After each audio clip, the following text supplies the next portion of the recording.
High কমিশনে ঢুকে জাতির পিতার ছবি নিয়ে অপমান করেছে, এত সাহস কোথা থেকে পায় আমি জিজ্ঞাসা করি।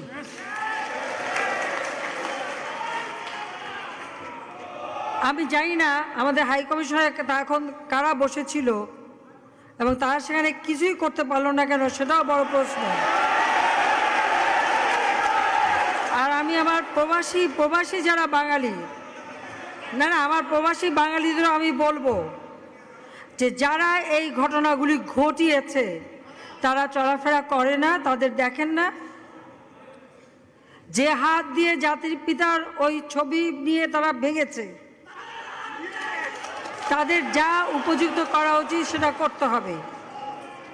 কারণ জাতির পিতার নাম মুছে ফেলার চেষ্টা করা হয়েছিল, তো তারিখ যেহেতু দূরের কথা, ওর বাপ তো চেষ্টা করেছিল এই নাম মুছতে, ওর বাপও চেষ্টা করেছে, মাও চেষ্টা করেছে। তারা কি পেরেছে নাম মুছতে? পারে নাই। ইতিহাস কখনো কেউ চাপা দিতে পারে না।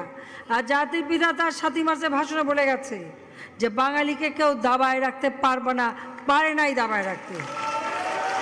তা আজকে এত বড় দুঃসাহস হয়ে যায়।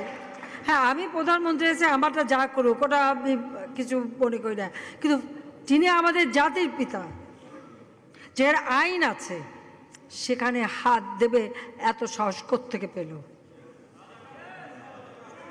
তারেক যে ভুলে